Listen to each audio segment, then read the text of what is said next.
All right, ladies and gents. So this is just something that me and my friend Ben decided that it's time to get it done. So we're getting the show on the road. Yes.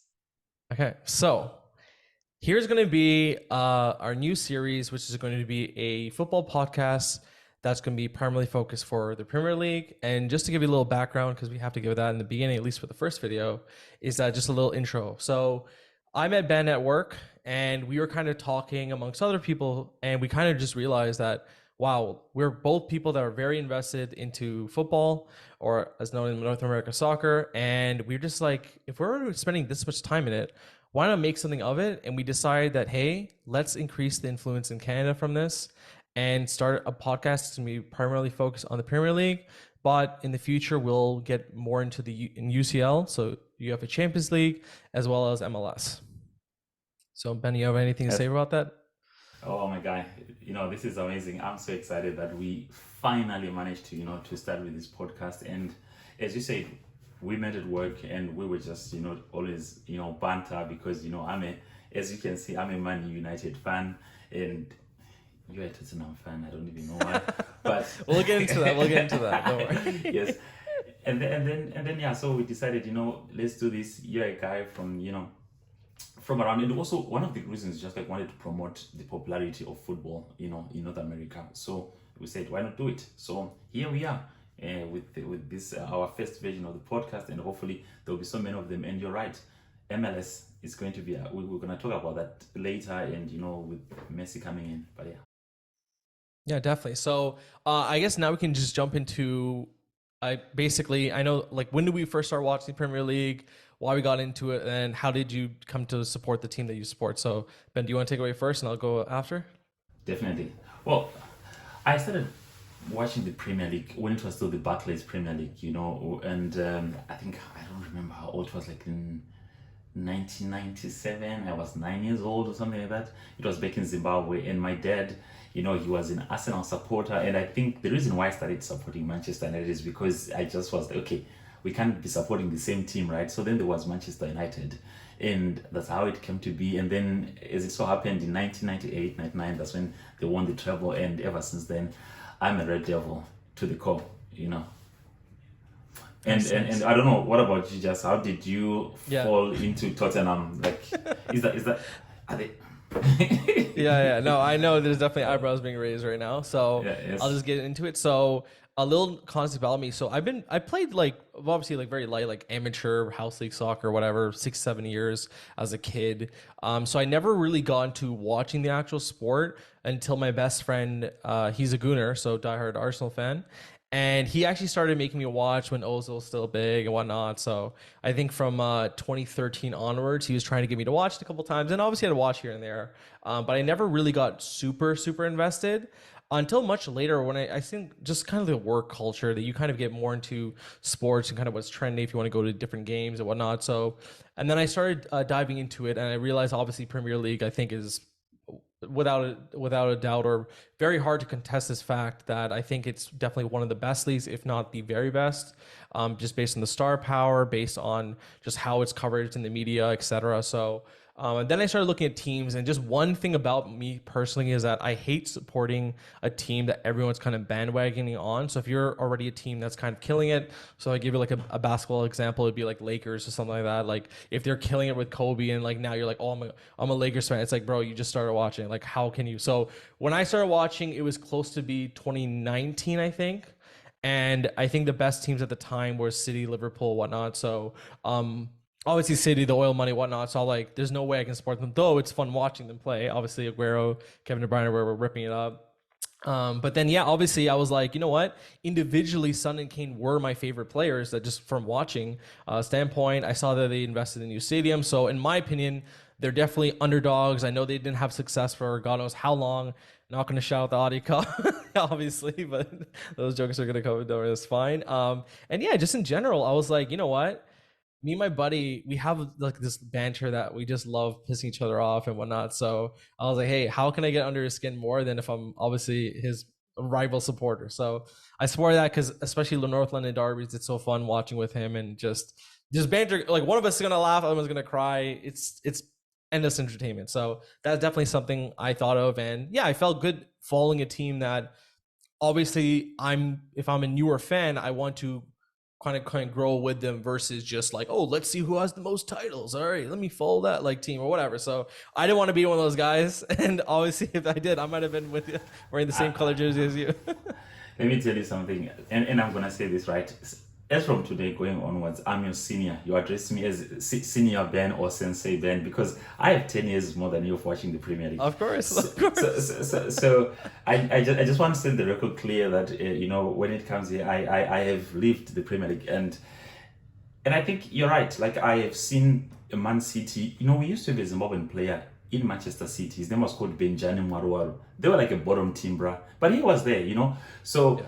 And I saw City rise in the past, I don't know, 10 years or so like that, So had you maybe been invested in the Premier League a few years ago, it could be a Chelsea supporter because also Chelsea, they just suddenly came up, past, I would say also post 2000, But I think Tottenham is a good club. You guys have got a nice stadium. Now you've got a new coach. You have a high turnover of coaches. But we'll talk about that, later into the season when you guys are fighting relegation.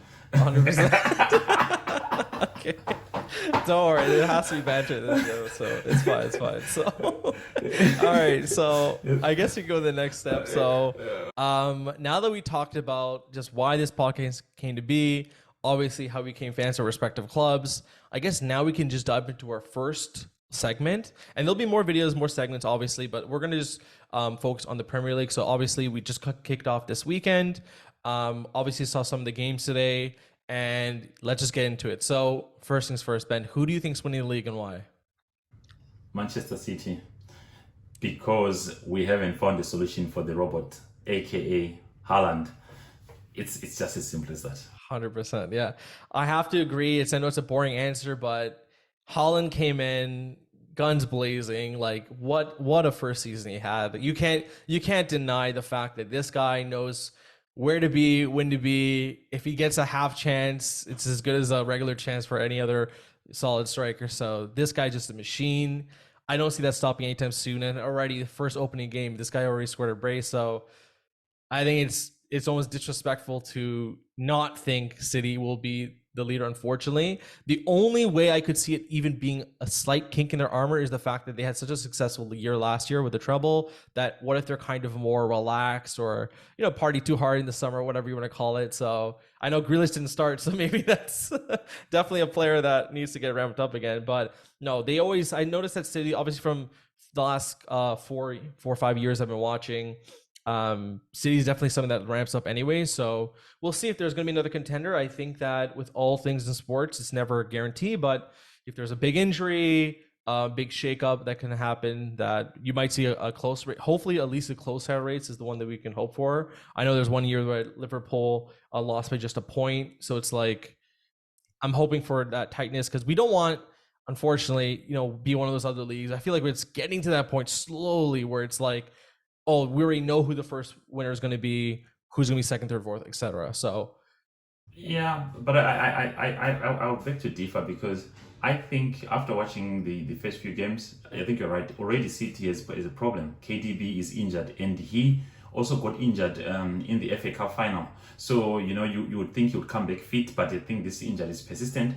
And without Kevin De Bruyne, they would have to find another playmaker. And currently, from the people that Pep has, unless if you buy somebody like, to be a creative midfielder, they'll win, but I don't think they'll win the same magnitude. That's the first one. And secondly, I think after watching Newcastle and right now just blowing Aston Villa, I think they've got their high tempo. I don't know how they'll do with Champions League, but I feel like Eddie Howe is building something. Those guys are strong. And then definitely Arsenal, I don't know, they have some reinforcements. So I can see City losing at a number of away stadiums, like maybe losing at Emirates, losing at St. James Park, losing at Old Trafford, etc. So it won't be, I don't think it's going to be like one of those runaway times because also people are figuring out Erling Haaland in as much as, yes, he scored a brace. I think Burnley were very naive yesterday, but that's another conversation, right?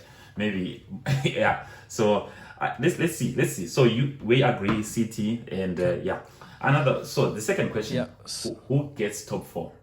Yep. So runner up and the 3 4th. Yeah. So I'll go first with this one. So Obviously, with that being said, if City's number one, I know Arsenal had an amazing run last year. They were first place for 85% or 90%. I forget what the exact figure was before bottling it. Lol, coming from a Spurs fan, that's kind of funny. But yeah, so they definitely had a great run of form. I think they're going to start firing off, obviously, with that frustration, knowing that we just missed out. Just by a little bit, if you will, before they kind of tanked a little bit near the end of last season. I'll say this much, though. There is a slight chance. I know that the other teams, so Liverpool definitely fell off. I feel that there's that kind of like that weakness. You know, when like a team overperforms a little bit, I think it'll be very difficult to guarantee that you're going to still see Arsenal's front three still having, 15, 20 plus GAs across the board. So goals, assists. It might be, I think Saka will be firing on all cylinders. I'm not sure how it'll be with Trossard and Martinelli fighting for, a spot. So yeah, just a couple things there. I feel that they could fall down to third. So I will say that I also think that I think United, this is the year that they're going to perform well. I'm not just saying that obviously because you're a friend or you're on the podcast. You did not pay me. I can promise that. So, and the reason I say this is because I think Ten Hag has a plan. Obviously, the way that he has been more serious and the fact that he can, shot called and kind of dictate that like no one kind of runs the dressing room aside from the manager. You saw that with Ronaldo. He's had more signings and more bolstering his forces, if you will. Sure. I still think you guys have a problem in the striker area. I don't know if you guys have a definitive striker. Hence, you guys should have went for Kane. I definitely think that's a missed opportunity. But anyways, yeah. So if you had like Osimhen or something like that, so I think that would definitely help as well. But so I do think that you guys will be a team to watch, obviously with Onana and keeper. So we'll see. He seems to be more attacking. I still think you guys are going to leak a little bit goals early on, but with all changes, I think it takes a little while. And then I would say fourth place, surprisingly, I'm actually going to give it to Chelsea. And the reason I say this is because they had a huge change of their squad. So a lot of ins and outs. Selling the goalkeeper, Kepa is going to Real Madrid. Yep. And that's the latest. So I don't know. I think it sometimes, not to cut you, but I think when you lose a goalkeeper, and they used to have Mendy, they sold their two goalkeepers, and I don't even know who's their substitute goalkeeper, and that could prove to change things a little bit. But anyway, you continue. Yeah. No, so just main thing is I feel like Chelsea's going to, now I think they don't even have European football as well. So just not having that, being able to just focus on the league, having to change. I think Poch obviously has that Premier League experience at Spurs. And all in all, I think that they're going to be able to get much more wins than before. And obviously, I think that when a team does a really poor performance, I forget what they finished, like past 10th, I think it was like 12th or something like that. I forget exactly what they finished in, but I feel that the expectation is pretty something like that. I don't know, past 8. And I think that just coming back into it, you're going to have just teams might be looking a little bit low on you, and then you're going to upset them. So, and then, Poch, I think will be able to get those victories, maybe not against as many as the top 6 teams. Obviously, time will tell, but I think he'll be able to get enough points to be in contention. So, and then yourself, what do you think the top 4 will be from your side? Yeah, I was torn between Chelsea and Liverpool, sneaking in. So I'll start from the bottom, going up, because I actually put my money on Chelsea just like a few days ago. But with the current Kepa going, and last week with Nkuku, their latest signing, just got an injury and he's going to be out for weeks. And then factoring in that most of the team members actually are quite new. They bought Jackson. This guy is quite good. He's very good. I watched him in preseason. And Kovacic, they sold Kovacic. Jorginho left. I think it's going to be a very, very young squad. Yes, I admit they will be playing once a week. But at the end of the day, I think they might not have the mental strength or to be able to beat teams which will be playing, even playing twice. So I think Liverpool might come back. They just tried to steal Caicedo from Chelsea. I think Klopp still has the boys. I think when you look at Darwin Núñez, Diaz, and the Gakpo and Salah, that's a front line which already is experienced in the Premier League. any team, they'll be crushing Bournemouth, Burnley, any other team. They might lose to the big guns, but I think Liverpool will actually now will make it now. So I would say Liverpool. And then on number 3, it's a tight one because, as you say, between Newcastle and Chelsea and Arsenal, sorry, because I feel like Newcastle might want to stay in, but Arsenal, they did buy Declan Rice and Timber on the left side. They look more solid and they'll be having Champions League. Both teams have Champions League, but I think mentality-wise, having lost, in the last 5 games of the Premier League, though they might not be able to come back. Having watched them today against Nottingham Forest at home, they were not convincing. Saka is in there. I think also people are figuring him out. He always comes to his left. He did score an amazing goal. So I think Newcastle, for me at this point in time, if I look at just the first 2 these games, Newcastle also was at home, St. James Park, Aston Villa, a worthy opponent. They just crushed them. They bought, Isak is there. This guy called Sandro Tonali, amazing kid, and then Gordon on the left. I think actually Newcastle even will be able to beat. So I think Newcastle is at number 3, and number 2, and I'm not even biased, it's Manchester United. I think Ten Hag, he's going to get his people. He got his goalkeeper. He got his now his forward striker Holland. Of course, he's got a small injury, but I think he has that strike fixed. Ten Hag's football is transition. He talks about speed. He has Anthony, Garnacho, Rashford on the left, and he's got also now he has Bruno as the captain. Before there was always this Harry Maguire on the bench. Now the team is solid, is fixed, and then they go through. And then I won't even say about Man City. Man City are going to win it. So Man City at the top, Manchester United second, Newcastle third, Liverpool maybe fourth, and then Arsenal fifth. That's how I put it. Yeah. Yep. So I didn't want to obviously cut you off. At the same time, I do think that Newcastle should definitely not be overlooked. Obviously, I'm not just saying this because they performed well today.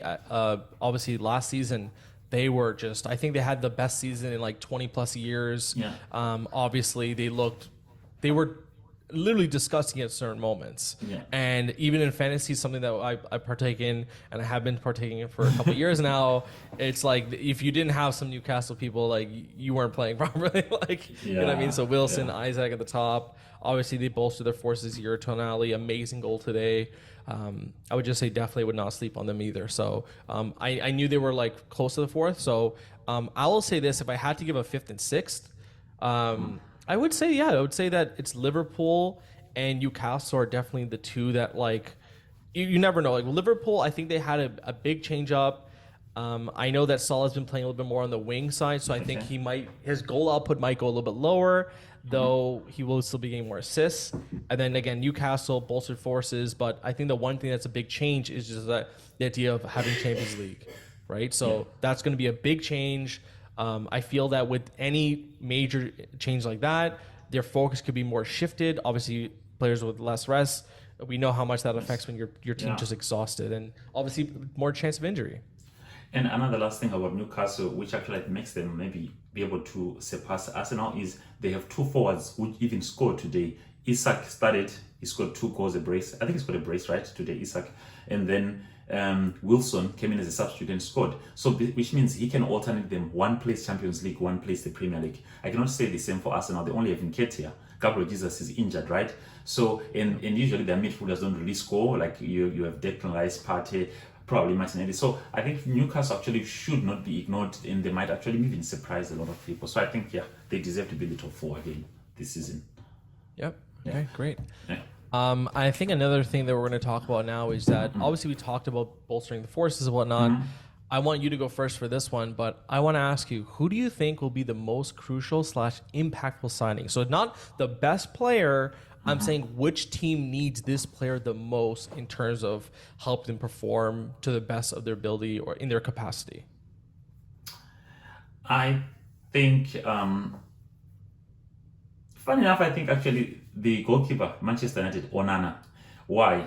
Because I think if you look at the final, like the game we lost in Europe and Sevilla, it was De Gea and Harry Maguire, just, I don't know what was happening there. The FA Cup final that we lost, De Gea was just caught. There were so many mistakes that you wouldn't expect from De Gea. In as much as he saved us many times, I think because when your goalkeeper is not really is not confident. It creates instability in the defense, and you cannot play from the back. And now the modern kind of football is playing from the back, right? So I think having Onana as a ball-playing goalkeeper, and you saw the way he was playing even for Inter Milan to get them to the final, I think he will change the way Manchester United now can be able to focus on the midfield going forwards. Ten Hag, when he first came at Manchester United, he was looking at all areas of the pitch. He had to fix the midfield. That was his first focus. That's why he had to get Casemiro, and Eriksen. And then now he fixed that. His forwards is going to be fine with the wingers. So what was the last the one place where he kept leaking in goals and where we had a very inferior goal difference was just because we were conceding a lot. Even though De Gea won the Golden Glove, but I think we could have been even way better because Lisandro Martinez, Varane, and that back line was fine. So I would say Onana is going to be a game changer. It's going to be the most impactful, I think, among all the other signings that I across all teams. I don't know, but what do you think? What's your take? Yep. So I was going to say that. So obviously with each team, they have their own goal. So for Arsenal, the aspiration is either do extremely well, if not even win UCL this year, or obviously for Premier League, it's that they want to try to beat City this year. That's basically like their aspirations. Other teams, if there was a team that was like basically about to get relegated, let's say Everton signed someone, it's like at least they know they're safe. Like, so in my opinion, that would be crucial, impactful, etc. So originally I was actually going to say Declan Rice, not because of the price tag, but because with their weakening of their mid area with Partey potentially leaving, Xhaka left, and just knowing that how many goals they leaked in near the end. They had a terrible run at the end once they had some injuries from the CB standpoint. So I was originally going to say Declan Rice, but now obviously with the new big news of Kane going to Bayern, I actually do think Maddison is probably going to be one of the biggest crucial signings, and I have a couple of reasons why. So first and foremost, back when Spurs were kind of firing all cylinders under Poch, I think one underrated player was Eriksen, because Eriksen helped link up that creative, the passing and just having that vision in order to line up Dele Alli, Son, and Kane. And I feel that since that position was gone, we had Kane actually step back to be a center forward more, and actually having that passing ability and that vision. And you can see the amount of assists that he's had even between Son. Like it's one of those reasons to definitely contribute to that. Especially under Mourinho, we saw that they were, oh my God, like the first season that they had, the first little couple months, they were just killing it. So I think Maddison is going to be crucial, especially in that attacking system under Ange, to help link up the forward play. Obviously, Richarlison is going to be a striker that's going to stay more forward than Kane. Definitely not even, good enough to clean Kane's boots. In terms, he's not going to get 25 plus goals or anything, that consistency as much. But just having Maddison able to help link up the front, I think will be important. So I definitely do think that that's something on that front. I'm going to get stuff to another question. In terms of who has to step up this season, I'm curious what your opinion is as who needs to step up for their team. And I'm not just saying this because I'm a Spurs fan, but I think Son has to now. Now that losing Kane was the main talisman for Spurs. Son has to step up, be that maybe he'll be put as a mobile striker. You don't know. But now he's the new captain of the team as well, as announced today. So I truly think he needs to step up after he won the Golden Boot the year prior, tied with Salah. And he had a terrible season last year. You can blame it on injury or not, but now he needs you're a star player. If you can't have back-to-back bad seasons. So I definitely think he needs to step up. Who's the person that you think needs to step up for their team? Yeah, I think Salah has to step up this season. I think I wasn't impressed with Mohamed Salah last season, because when they lost Mane and Bobby was on the bench, everybody was relying on Mohamed Salah. And I think the reason why they are where they are is because also Salah kind of like slid back in the shadow, and then they had, I think, what's his name? Diaz getting injured. And suddenly Liverpool, it became, anyone could challenge them, right? I think this season, Mohamed Salah, even with the price tag he even has in Fantasy Premier League, he wasn't really giving back good dividends. So I think if Liverpool is to come back, and really challenge up, I think Salah has to grab all those boys, Gakpo, Nunes, and Diaz, and says, guys, we are Liverpool, right? Because we expect Liverpool to be in the top 3 every season, with the quality of players they have. But that kind of leadership kind of like disappeared. I'm surprised they chose Van Dijk as their captain, which is fine. But I think Salah just went some steps back, because I know Salah should even be giving Haaland a run for his money in terms of goals. He even takes penalties. So I think Salah should bring that team in and be the leader that he should be. I think that's my take. I think that he should be the one who should step up, in my opinion. Okay. And moving to the next one, which is, of course, very interesting. Who do you think will get relegated? I can go first, Okay, cool. So I think I watched Burnley and I watched Nottingham Forest against Arsenal, and I also watched Luton against Brighton. And I actually tweeted before I watched some of the games, before I watched the Luton game, I said Burnley and Nottingham Forest should be relegated. And the reason why I think it's going to be Luton and Nottingham Forest and Burnley, because there's a certain naivety which I think Burnley and Luton came through. They were not really, like it's the Premier League. It's a step up, and I feel like they play as if it's the Premiership. And then when I look also, they didn't do many quality purchases. Luton, there's not even a single player that we know. They had two players who had Premier League experience. It was Tahith Chong, who used to play for Manchester United, and Nakamba, who used to be at Aston Villa. Zimkai, shout out to Nakamba, by the way. So these are the only two players they had with Premier League experience, and it showed today when they played against Brighton. That's why they were blown out of 4-1 by Brighton. Nottingham Forest, today they went to the Emirates. They barely survived last season, and they started the game, they were just sitting back, and they sat back for 70 minutes, and even Arsenal wasn't really playing that good. And lastly, yesterday, Burnley, it's not like Man City was really good yesterday. Man City, they didn't mark them. Haaland did all the time in space, and even KDB had to be taken off at halftime. And I think Vincent Kompany, he has to really ask himself tough questions, because if they are losing those games, definitely they will lose to Newcastle, to all these mid-level teams, and definitely the top ones. And so my three will be Burnley, Nottingham Forest, and Luton. Okay. So before I get into my relegation, there's one kind of counter/feedback I want to give for that, or just my personal take on it. I actually surprisingly think you should not be sleeping on Burnley, and I say this because the sole reason is this. Yes. Despite facing City, knowing they have the machine on their team, Holland, knowing that they're going to have possession, etc., I still saw moments where they were still fighting and being aggressive. Now, obviously, it's kind of ludicrous versing a team that's also attacking, essentially can execute your game plan better than you can with a better star quality people, right? We have obviously Company who played under Pep. I truly do think that Company is going to be able to sneak wins more consistent than some of the other teams that you mentioned. And for that reason, I feel like they're going to be like the Leeds when they first got promoted in recent years, where they kind of still able to scrape back get wins. I remember the first game with Leeds with Liverpool, I think it was 4-3. So they were able to get 3 past Liverpool. And that fight against a team that's supposed to be title contending, I think on paper, people will hyper focus onto the final score and be like, oh, this team's got blown out of their shit. It's equivalent to that would be, we saw United got blown out a couple times too. So I'm just saying. So you can't base off a game. You can't base off one game. That's all I'm gonna say. Let me counter that. I watched Burnley. Right, they had clear chances against Manchester City, and the Manchester City defense is not the best actually, because they don't get challenged.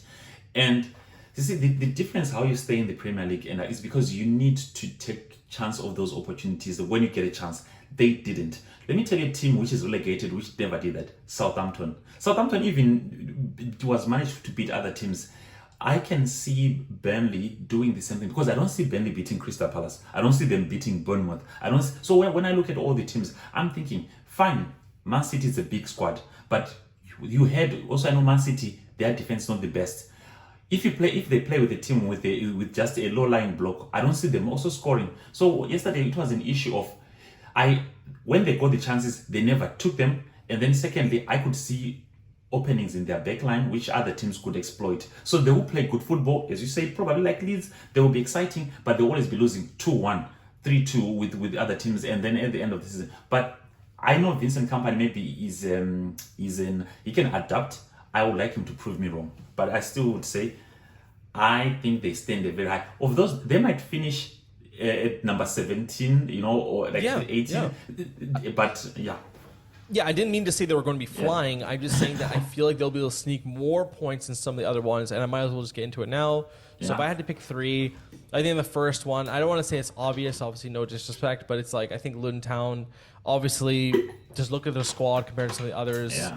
We're not going to get into the stadium. I know that people are making memes about that too and stuff, but just in general, I don't think that they will be able to fare as well. And I feel that with championship teams, when you jump up, to the Premiership, from Premiership to the Premier League, I feel that there's just that gap that other teams are looking at that free pass when they get to verse you, right? So, again, with all things, dude, even Arsenal, I remember they were killing it. And then against Southampton got relegated, and they were up against them. It was insane. I was like, how did this happen? So I think with EPL, you can't ever predict the score outcomes. You're always going to have those one or two offs where a team that shouldn't have won or draw, etc. So I do think that overall, Luton Town is probably not going to have luck in their favor. I haven't looked in too much to Sheffield United, and just it's more so by eliminations, looking at the other teams. I think Force has shown some fight. They've had a change up in their squad as well. I definitely have seen moments where, and as long as I know that you were talking about how like you got to capitalize on the chances, but even teams that create a lot of chances, I think that I don't want to call it luck, but over time, confidence saying, "Hey, we're creating chances now. We just gotta score." You know what I mean? Like there was a time where Burnley could have got a goal or two against City, and all those was far and few between. They still happened. Even today, dude. Everton, man, like these guys had way more chances. Everton versus right?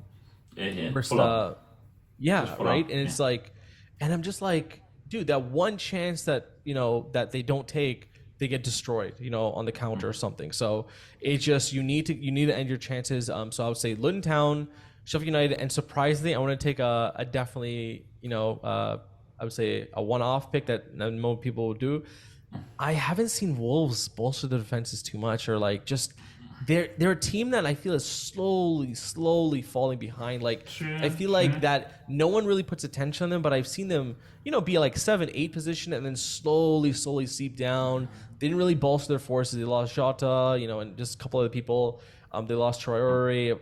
And it's just like I just feel that somehow I feel like they're gonna get stomped. I don't know why. I just sense it. I could be completely wrong, but that's what predictions and doing this live is that you're just kind of saying what you feel at the moment. Obviously, more information comes through over watching more games and stuff. But so that's what I'll say for that. And who knows, we might have a pandemic and then they play in empty stadiums. Exactly. Right. Yeah. Okay, but, so no, that's good. I just wanted to add one thing to say. You're right. I'd forgotten about Wolves and Everton. I remember last year Everton also. I think 2 seasons now. Everton has been trying to fight relegation. So and so Sean Dyche, exactly. They never learn. So who knows? Maybe actually they might be the third one. So I think you're right. Like in as much as I say those three, if not, they definitely to be Wolves or Everton because they just came back. I don't know. The Wolves, they sold Neves. He went to the Saudi League. So who's going to be running that team? And I think, anyway. So yeah, exactly.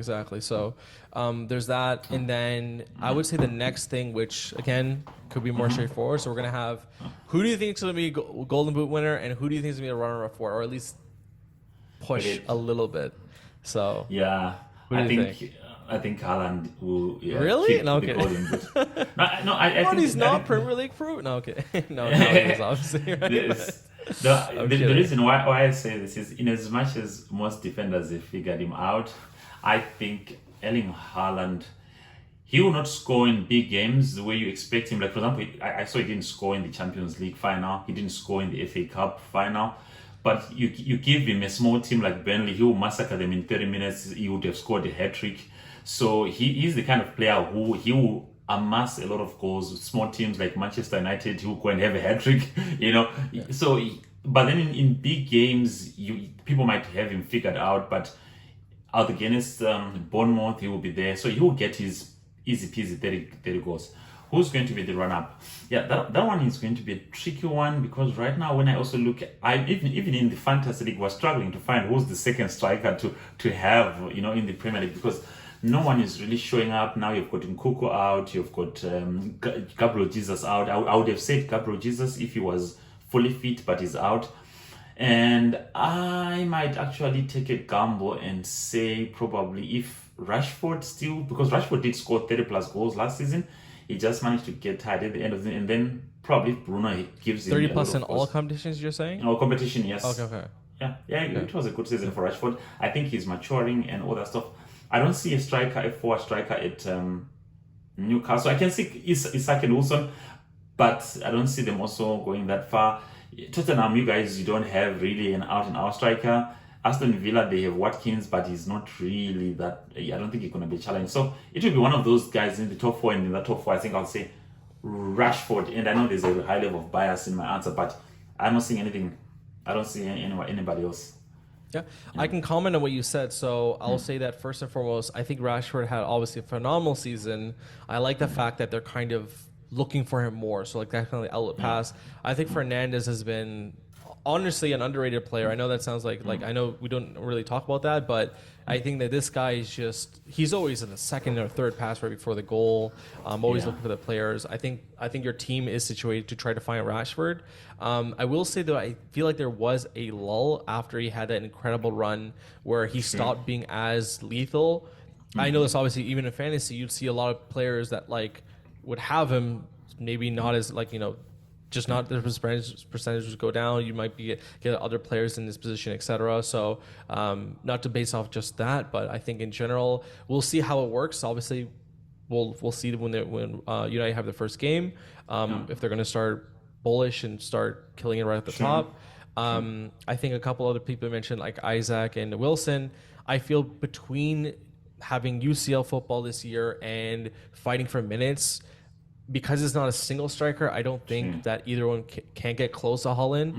I actually will say Salah and Son are the two that I think will be close. I don't want to give two, obviously, but I think that Salah needs to step for his team and Son needs to step for his team. Those are two players that they both had big changes to their squad, and I feel that it's now or never. They've showed that quality that past Golden Boot winners, right? They need to bring that quality back to help their teams get into that, a higher position. So I definitely think that obviously with Ange, they're going to have more attacking football this year. We're going to leak goals like crazy, especially because we didn't bolster our defense. But I do think that it might be an Arsenal situation where you're going to have more players getting goals spread across as opposed to just what it was previously Son and Kane. So I think that's the only thing that could hurt Son.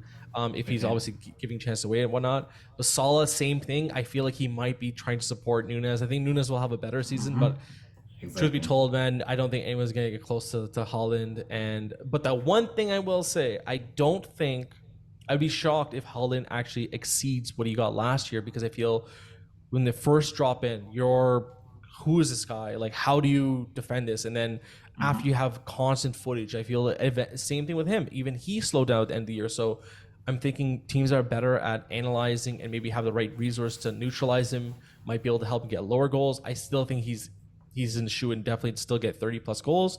I just don't think he's going to get 38 plus. Yeah, just to comment on what you said, Haaland, I had some friends of mine saying after the Charity Shield, like, oh, Haaland is off, he didn't score. And I said, well, because Pep didn't play with him with KDB, right? But now, if you saw yesterday's game, Pep played with Alvarez and Haaland. What I think Pep is trying to do is trying to make sure that if Haaland doesn't get assist from KDB or from Foden or Grealish, there is Alvarez, kind of like he's not a twin striker, but it's just like playing behind him, in that role. And then what will always make Haaland go ahead is that he has supply. He has Bernardo Silva.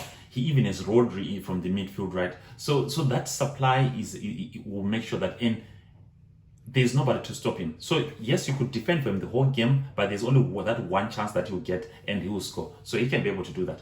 For Salah, I have the same reservations as you said. There is Darwin Núñez. And I think Darwin Núñez...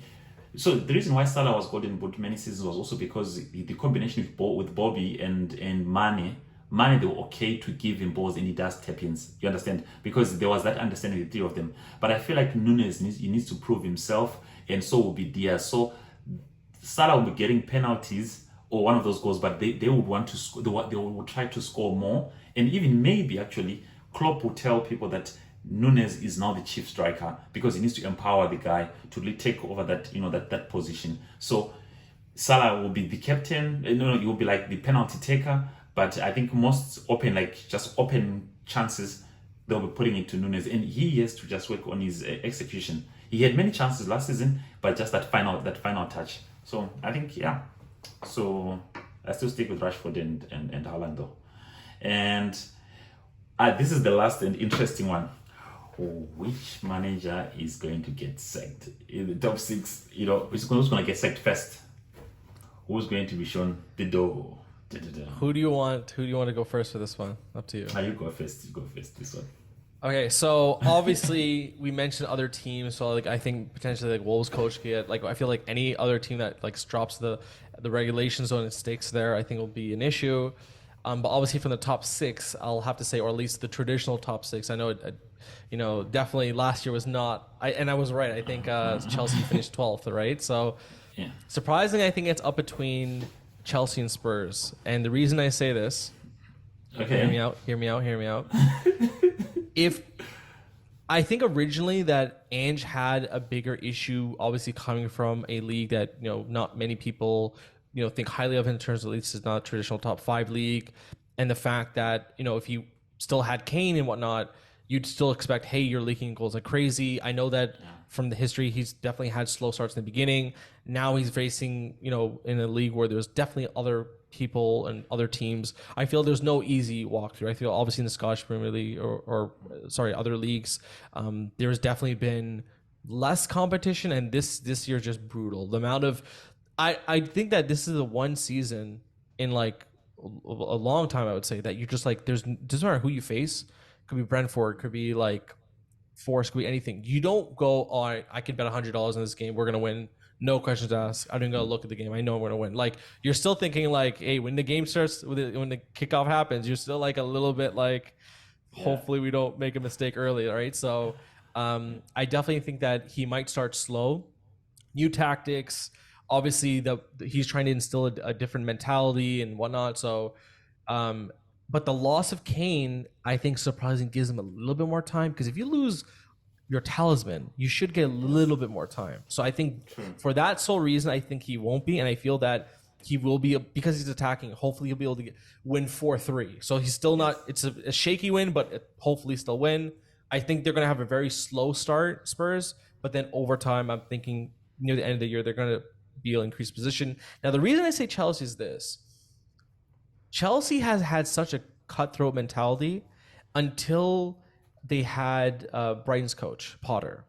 Yeah. And that was unbelievable how much support they gave this guy and didn't sack him, how much money that he let him spend, etc. And you see the exodus that happened this year. The amount of change they had is unreal. Now, Poch, surprisingly, the reason why I say that he's kind of the highest pressure of the 6, it's by elimination. Pep's not going anywhere.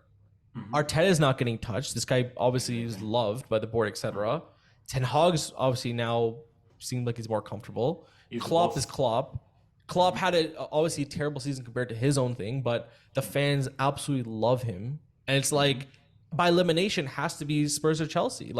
That's my rationale for this. So I think Poch, if he does fluff it early, they might say, you know what, we gave Potter way too much time. We didn't see the results of it. So he might be on the burner, especially if he's not able to get things firing. That's my decision. So what's yours? I see.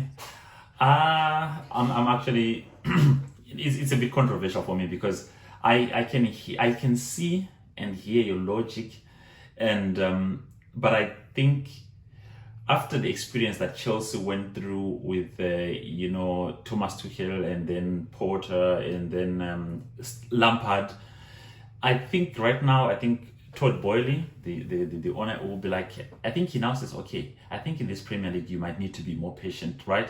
So getting someone like Poch and actually working with him to get him the players he needs might actually think, okay, we are building something together. I think Poch is a good negotiator. He could make him see the long vision. I don't think Porter, I don't think he could actually even talk to Todd Boyle. I think Todd Boyle was just going around buying players without even consulting him. And you could see when he left, he said he had so many players, he didn't even have any place for them to sit. But now I think it's a different environment. I think Posh is the long-term goal, right? Definitely the Spurs guy. I don't even know him. And I think, and I think actually losing Harry Kane would even put him under a lot of pressure because for some strange reason, if Richarlison doesn't fire, Son doesn't do very well, Tottenham starts and then they're just going down. And then by the game number 5, they're like 12th position. Daniel Levy might say, you know what, let me go and find an Italian guy, probably Sarri or one of these Italian guys to say, you know what, come through and help us out because, you know, you guys, you know how to play just defensive football. You won't leak in goals, you're just going to protect us and we survive. You understand the point? So I think because I don't see how Tottenham can be able to get the goals and he's not really a well-known guy and, you know, it might take him some time. But I think the other person who's quite risky, which I'm saying, like, it's not, I feel like if Klopp, his mess doesn't work out very well right now, he might be at risk. The reason being, a lot of Liverpool supporters are disgruntled about last season. They didn't like the way it worked. And his grace was just the fact that he had won them Champions League and all that. So they said, it's fine. But they're not enjoying having Arsenal, you know, running, being now the competitor to Manchester City. They can see what's happening at Manchester United or Old Trafford. They'll be like, well, Klopp. So Klopp, right now, he lost Henderson and Fabinho. You know, and so that midfield, he tried to raid Caicedo, he couldn't get him, according to what we saw right now. I don't know if he could get him. I can see that midfield being suspect. I think Caicedo wanted Chelsea, so exactly. They walked away. Yeah. Yeah, he just bought one midfielder called Spoliai or something like that. We don't even know him. So I think if Liverpool doesn't do well, they start badly again this season, I think they could come for his head. And I think also Klopp is now is thinking more of, okay, where can I retire? I want to go back to Germany. I want to coach the Mannschaft. So he can say, you know what? I gave you the Premier League after so many years. I gave you Champions League. It's okay. We can say our goodbyes. I think he can be in a position to say, you know what? Maybe I'm no longer the best person for this team because already inside, you know, like this whole Caicedo transfer, it's a big red flag. Like a person like Klopp, usually Liverpool, they get their person quick and fast. Player. Yeah. It has never happened which means, for example, this decision was done by the board without consulting Klopp. Because Klopp even came out and spoke about like, oh, we got the player, but he hadn't even spoken to the player. Because probably had he spoken to the player would have told him, I don't want to come to Liverpool to do what, right? So I think we are giving Klopp grace because of what he did. But right now, when I look at that team, I don't think actually he's really having the proper control and having Bobby go, all those players shipped out. I don't really see how he's gonna make it work. So I would say Klopp and the Tottenham guy. I don't know. All right, so I'm gonna say something. So one, when Ten Hag came in, what were people saying? After the first 4 games, yes, he definitely. No, but they were saying, what league is he from? Oh, he's from the Dutch league. I'm just saying, right? I'm just saying. So I'm not comparing. I think the Dutch league is better than the Scottish one, truth be told. But also his work at Ajax, taking them to like his brand of football was well known. He beat Real Madrid, so he was well known. Okay, but so obviously with all things, you're going to do your research, and obviously I'm going to research my manager coming in or whatnot. And the things I've heard about this guy has been like raving, and it's now the biggest. I'm not like smiles, and that's why I'm not saying, oh, we're in the top 4. I'm not saying something insane, obviously. I'd be shocked if we even got top 6, to be honest, this first season without Kane and new coach and all this other stuff. But I'm just saying to you is that the reason why I don't think that people should sleep on him either is that from what I've seen, I've never seen our fans comment on social media, etc., and saying like we lose, and they say that was the most enjoyable loss. Like from having defensive football with Conte and Mourinho, and just having managers that just, how do you say, just think they're just like the ego is just like insanely huge, and just, you know, I think that Ange is more composed in interviews. He's cool and collective. Obviously, he's starting day one. He's getting all this Kane drama saga, right? Yeah. He's able to handle that calm, just how Ten Hag did. Ten Hag was getting asked all these questions about Ronaldo. You're like, oh, is he part of your plans or whatever? And he had to protect him. So I think Postecoglou is kind of in this similar route. And what I've heard from obviously the Australian team, Obviously Celtic fans, even amongst themselves, they were saying that he was one of the better managers they've had for maybe decades. So I do think that once it's going to be a slow start in the beginning, but that attacking football, once we start converting more, we start having I think that stimulus of having it's completely different. So it's not the same Spurs that someone faced before. Better and worse positions. So I think that defensively we're still going to suck in terms of they're going to concede goals left, right, and center. I'm not confident in a new keeper at all. I think we should have got Rhea. I think it's actually almost a joke how Brentford said this is the price, and then over time. Like, how the hell did he go to Arsenal at the end of that? Like, that's insane to me, right? Yeah. So I feel like if we had him, I'd be a little more confident. I know we just signed one CB. Maybe we'll sign another one. But I'm telling you, I truly think, and obviously I'm not putting money in, but this is maybe worse than money because it's documented, but I would be absolutely shocked if he is just complete losses, and then he just sacked. Like whatever. Right. So that's why it's really tight. I think it's a hard decision of the top 6. I like your point about Klopp because it is true. Like, he had one bad season, fans are disgruntled. Liverpool should be title contenders every year. But I do think the fact that Klopp was so successful after God knows how many years, I think he's allowed 2 bad seasons. So I think that's what gives him that extra padding. So that's my take. And I said Chelsea will be top 4. So it's not that I have anything against Poch, no saltiness. So my question to you actually will be, we mentioned that we're asking which manager in the top 6, right? Yes, so maybe let's say, how are we defining this top 6? Because if we say top 6, I say traditional. Because Tottenham is not in the top 6. We'll be I know. More of Newcastle, right? But okay. But on a side note, I think also we could have a possibility of none of them getting fired. You remember last season when we started, we thought Thomas Tuchel was going to be fired. Nobody did.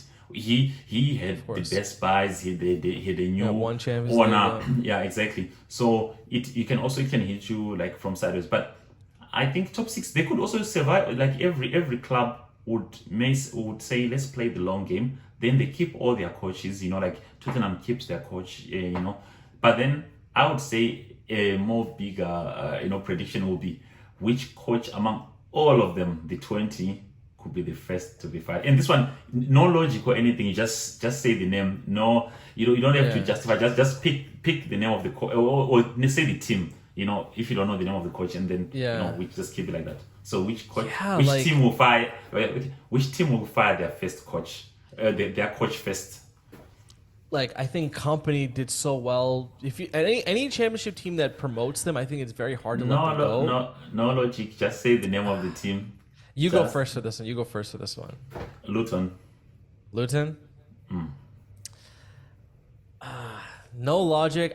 I'm gonna say Wolves. I might be saying that because one of my buddies is a Wolves fan, but you do realize I don't know Wolves, why. They fired their coach just a few days ago. They don't have a coach right now. There you go.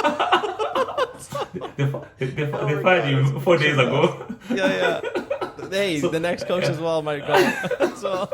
So, and by the way, there's been so many sackings last season. Like, it was insane. I think it was like, I don't know. Yeah.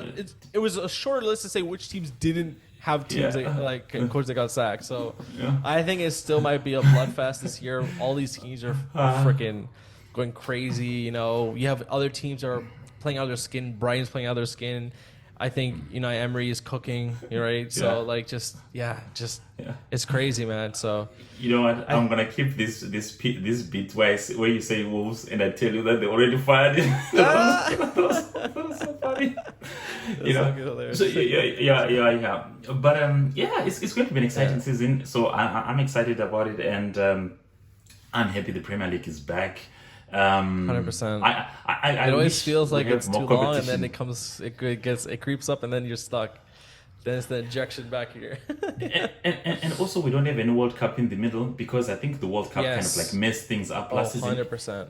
And also remember, Erling Haaland and Odegaard didn't go to the World Cup. So during the World Cup, Norway didn't qualify for the World Cup. So they were chilling. So it could also explain also how they had also the strength, because between the Odegaard was a game changer for Arsenal. He was consistent the whole season. Yep. Yeah, exactly.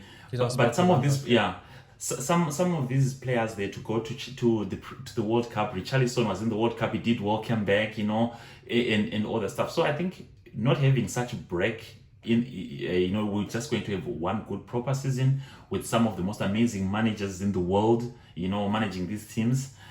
I think we might even, I can go on and even say we might have maybe some 3 or 4 English clubs in the Champions League, last 4 or something, because all these 4 teams that are there are going to be good. I think Newcastle is going to be good, Arsenal is going to be good, Manchester City and Man United. So it's now up for Bayern Munich to challenge PSG. They just lost some of their players. Mbappe doesn't want to play. Neymar says he wants to leave, and Barcelona is not really that strong. Dembele just left. Real Madrid might be the one that could still stay stable, but they no longer have Benzema.